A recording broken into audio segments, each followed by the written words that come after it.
Leitura comentada do livro Um Curso em Milagres. Comigo, Luciana. Capítulo 4. As ilusões do ego. Seção 2.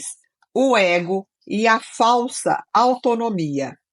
É razoável perguntar como a mente pôde jamais ter feito ego. Então, ele traz essa questão, né? Que é razoável a gente perguntar por que a mente fez o ego. De fato, é a melhor pergunta que você poderia fazer.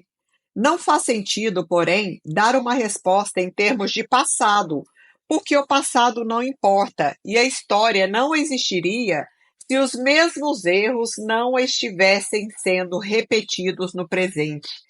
Olha que clareza! Eu que já li esse livro, estou lendo pela quarta vez, até eu me surpreendo com as questões que se apresentam. Eu não tinha nem me atentado para esse fato. Então, o ego, ele só foi feito porque a gente continua repetindo os mesmos erros passados, ou do passado desta vida, ou de passados de outras vidas, de algo que a gente já viveu e ainda não conseguiu superar. Então, o ego, eu entendo aqui agora como meio que um aliado, assim, para nos ajudar a trazer clareza para aquilo que a gente não entende que está em nós ainda ali, remoendo situações. O pensamento abstrato aplica-se ao conhecimento, porque o conhecimento é completamente impessoal e os exemplos são irrelevantes para sua compreensão. A percepção, contudo, é sempre específica e, portanto, bastante concreta. Cada um faz para si um ego, ou um ser que está sujeito a enorme variação por causa da sua instabilidade. Faz também um ego para cada pessoa que percebe, que é igualmente variável. Olha que esclarecedor. Ele está nos dizendo que cada um, de acordo com as questões que precisa, faz um ego para si próprio e que está sujeito a muitas variações por causa da nossa própria instabilidade.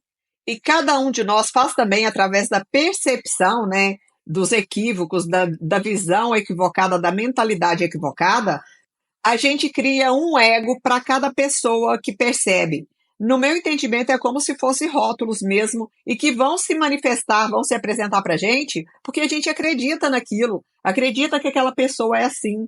A sua interação é um processo que altera a ambos, porque não foram feitos pelo inalterável ou com ele. Ou seja, essa criação de egos, tanto o nosso quanto dos outros, ela não foi feita por aquele que é inalterável, pelo nosso ser mais profundo, e que é a nossa essência também, e muito menos foi feito com Deus, a partir dele, dessa criação. É importante reconhecer que essa alteração pode ocorrer e, de fato, ocorre tão prontamente quanto a interação tem lugar na mente, como quando envolve proximidade física.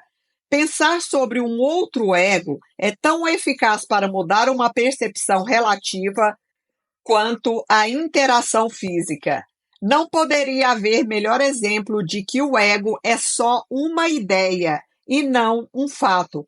O que ele está dizendo? Que quando a gente cria um outro ego para outra pessoa, cria um ego para outra pessoa, a partir das nossas próprias crenças, a gente tem uma percepção relativa da situação. E essa percepção altera a nossa interação física, porque é aquilo que eu acabei de falar. O outro vai mostrar para a gente exatamente aquilo que a gente acredita dele, que a gente criou, né, equivocadamente. O seu próprio estado mental é um bom exemplo de como o ego foi feito. Quando jogou fora o conhecimento, foi como se nunca o tivesse tido. Isso é tão evidente que basta reconhecê-lo para ver que isso acontece de fato. Se isso não ocorre no presente, por que seria surpreendente que ocorresse no passado? É uma pergunta. A surpresa é uma resposta razoável ao que não é familiar, embora dificilmente o seja para uma coisa que ocorre com tanta persistência. Mas não te esqueça de que a mente não precisa funcionar desse modo, embora de fato funcione desse modo agora. Então a gente não precisa continuar mantendo essa mentalidade errada, podemos alterar sim pelo elemento da nossa vontade. Quando a gente quiser alterar isso, a gente se coloca num novo caminho. Pensa no amor dos animais por suas crias e na necessidade que sentem de protegê-las. Isso se dá porque as consideram como partes de si mesmos. Ninguém despede algo que considera parte de si mesmo. Você reage ao seu ego de modo parecido com que Deus reage às suas criações, ou seja, com amor, proteção e caridade. Então, ele está nos trazendo que a gente, o tempo todo, está protegendo o nosso ego, junto com as nossas crenças, os nossos apegos e tudo aquilo que a gente rejeita. Que coisa, né? Incrível. As suas reações ao que você fez não são surpreendentes.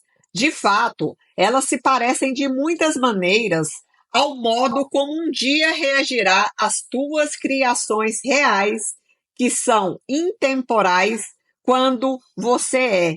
Então, ele fala que, da mesma forma que a gente tem amor por essas criações equivocadas, elas se parecem de muitas maneiras com aquelas que um dia a gente vai fazer, vai criar de forma amorosa, de forma correta, unificada com o nosso Criador. Mas deixa claro que essas criações reais, elas são intemporais, as criações aliadas a essa grande consciência, né? Assim como a gente mesmo é, nós somos seres intemporais. A morte não é o fim da nossa existência. A questão não está em como responde ao seu ego, mas no que acredita que você é. A crença é uma função do ego, e na medida em que a sua origem está aberta à crença, você a está considerando do ponto de vista do ego. Quando o ensino não for mais necessário, meramente conhecerá a Deus.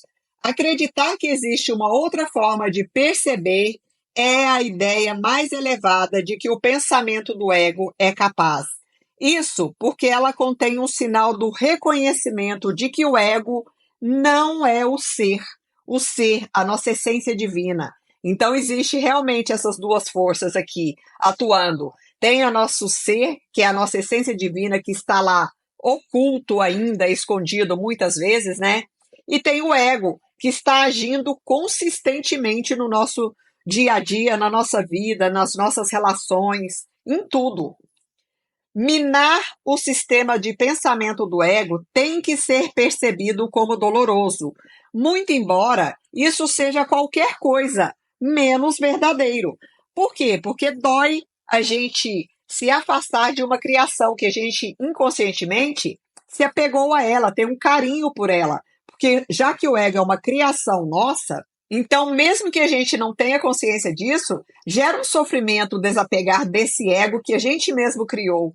Os bebês gritam com fúria quando você lhe tira uma faca ou uma tesoura, embora eles possam muito bem causar dano a si mesmos caso você não faça isso.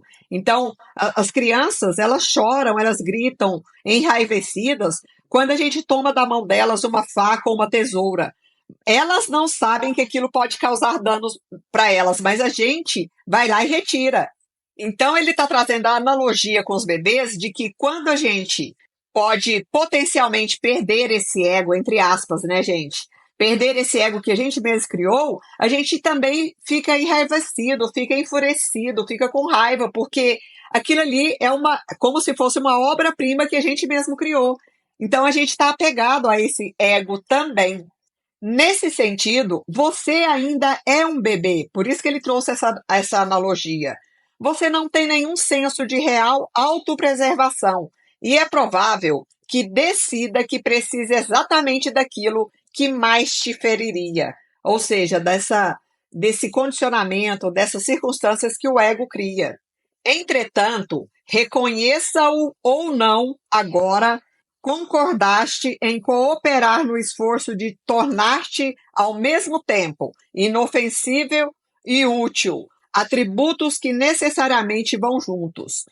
Tuas atitudes, mesmo em relação a isso, são necessariamente conflitadas, porque todas as atitudes são baseadas no ego.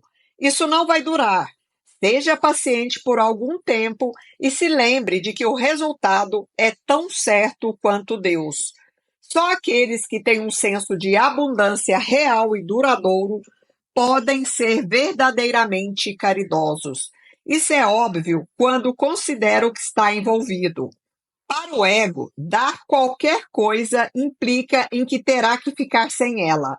Quando associa dar com sacrifício, só dá porque acredita que está de algum modo conseguindo algo melhor e, portanto, pode ficar sem o que está dando. Dar para receber é uma lei do ego, da qual não se pode escapar, e ele sempre avalia a si mesmo em relação aos egos. Está, portanto, continuamente preocupado com a crença na escassez que lhe deu origem. Toda a sua percepção dos outros egos como reais é apenas uma tentativa de se convencer de que ele é real. A autoestima, em termos egóticos, não significa nada além de que o ego iludiu a si mesmo a ponto de aceitar a própria realidade e é, portanto, temporariamente menos predatório. Essa autoestima é sempre vulnerável à tensão, um termo que se refere a qualquer coisa percebida como ameaça à existência do ego. O ego vive literalmente por comparações. A igualdade está além do seu alcance e a caridade passa a ser impossível. O ego nunca dá a partir da abundância, porque foi feito como um substituto para ela. É por isso que o conceito de receber surgiu no sistema de pensamento do ego. Os apetites são mecanismos para receber, representando a necessidade do ego de confirmar a si mesmo. Isso é tão verdadeiro dos apetites do corpo quanto das assim chamadas necessidades mais elevadas do ego. Na origem, os apetites do corpo não são físicos. O ego considera o corpo como a sua casa e tenta satisfazer-se através do corpo. Mas a ideia de que isso é possível é uma decisão da mente, que passou a ser completamente confusa em relação ao que é possível na realidade. O ego acredita estar completamente sozinho, o que é apenas uma outra forma de descrever como ele pensa que se originou. Esse é um estado tão amedrontador que ele só pode se voltar para os outros egos e tentar unir-se a eles em uma frágil tentativa de identificação, ou então atacá-los em uma demonstração igualmente frágil de força. Isso me traz muito à mente o quanto a gente busca fora aquilo que a gente deveria buscar dentro, as nossas carências, né? Não está livre, porém, para abrir a premissa ao questionamento, porque a premissa é o seu fundamento. O ego é a crença da mente em estar completamente sozinha. As tentativas sem fim do ego para ganhar o reconhecimento do espírito e assim estabelecer a própria existência são inúteis. O espírito, no seu conhecimento, não está ciente do ego. Então, o nosso espírito, o nosso ser mais elevado, ele não reconhece a existência do ego, porque o ego é uma ilusão criada por nós mesmos, é claro. O espírito não ataca o ego simplesmente porque não pode concebê-lo de alguma forma. Embora o ego, do mesmo modo, não esteja ciente do espírito, de fato, percebe a si mesmo como se estivesse sendo rejeitado por algo maior do que ele. Por isso que o ego reflete também as nossas carências emocionais, os nossos vazios e os nossos medos de uma maneira geral, né? É por isso que a autoestima em termos do ego não pode deixar de ser delusória. A autoestima em termos de ego não pode deixar de ser uma ilusão, uma criação mental. As criações de Deus não criam mitos. Muito embora o esforço criativo possa ser voltado para a mitologia.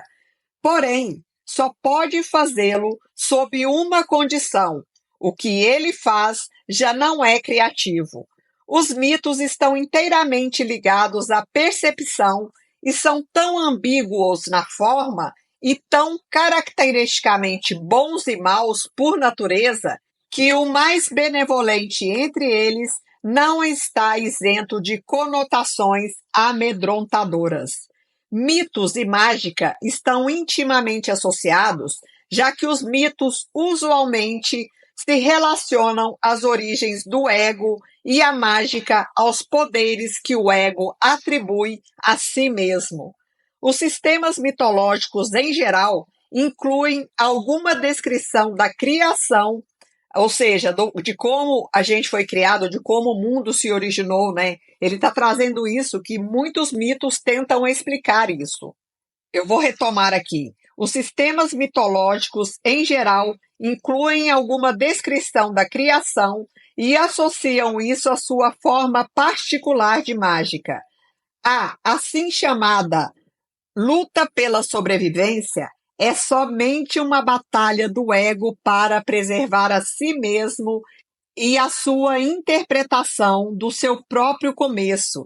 Então, aquilo que eu acabei de falar pouco antes no início desse áudio, quando a gente está lutando pela sobrevivência, acha que tem que lutar, isso é um equívoco que o ego instalou na nossa mente e a gente acredita, é uma crença que nos limita.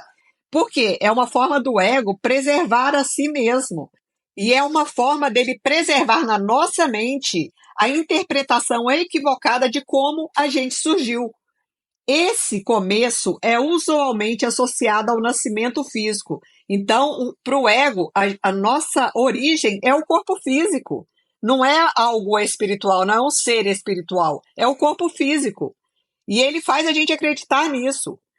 Porque é difícil manter que o ego existia antes desse ponto no tempo. Tanto o ego quanto a gente, né? Então ele faz a gente pensar que a nossa origem e a dele é a do corpo físico. As pessoas orientadas para o ego, de forma mais religiosa, podem acreditar que a alma existia antes e vai continuar a existir após um lapso temporário na vida do ego. Alguns até mesmo acreditam que a alma será punida por esse lapso. Contudo, a salvação não se aplica ao espírito, que não está em perigo e nem precisa ser resgatado. Então, a salvação é para o ego, para a nossa distorção. A salvação nada mais é senão a mentalidade certa, que não é a mentalidade una que é própria do Espírito Santo, mas tem que ser atingida antes que a mentalidade una seja restaurada. Então, primeiro a gente restaura a mentalidade certa, para depois, com a mentalidade certa, a gente ter esse entendimento da nossa unicidade e assim a gente vai restaurar essa mentalidade una para que ela seja verdadeiramente restaurada. A mentalidade certa conduz de modo automático ao próximo passo, porque a percepção certa é uniformemente isenta de ataque e, portanto, a mentalidade errada é obliterada. Ou seja, quando a gente muda para a percepção certa, para a mentalidade certa, a mentalidade errada é esquecida pouco a pouco, até que não fique nenhum vestígio mais dessa mentalidade errada. O ego não pode sobreviver sem julgamento e, em consequência disso, é deixado de lado. A mente, nesse caso, tem apenas uma direção, em cujo rumo pode se mover. A sua direção é sempre automática, porque não pode fazer coisa alguma que não seja ditado pelo sistema de pensamento ao qual adere. Ou seja, a mente vai seguir o sistema de pensamento que a gente escolher, o do ego ou o do Espírito Santo. Não se pode enfatizar com demasiada frequência que corrigir a percepção é meramente um expediente temporário. Só é necessário porque a percepção equivocada é um bloqueio para o conhecimento. enquanto a percepção acurada, ou seja, a percepção certa, é um ponto de apoio em sua direção. Todo o valor da percepção certa está na realização inevitável de que toda a percepção é desnecessária. Então, a gente continuar apegado às percepções é desnecessário, porque uma hora a gente vai ter que entrar nesse caminho de percorrer essa percepção certa. Isso remove o bloqueio inteiramente. Você pode questionar como isso é possível enquanto aparentar estar vivendo neste mundo. Esta é uma questão razoável. Contudo, tem que ser cuidadoso para compreendê-la realmente. Ele traz uma pergunta aqui: quem é o tu que está vivendo nesse mundo? O espírito é imortal e a imortalidade é um estado constante. É tão verdadeira agora como sempre foi e sempre será, porque não implica em absolutamente nenhuma mudança. Não é um contínuo e nem é compreendida por ser comparada a um oposto. O conhecimento nunca envolve comparações. Essa é a sua principal diferença em relação a todas as outras coisas que a mente pode apreender, que a mente pode conhecer, que a mente pode compreender. Fim da leitura do livro-texto.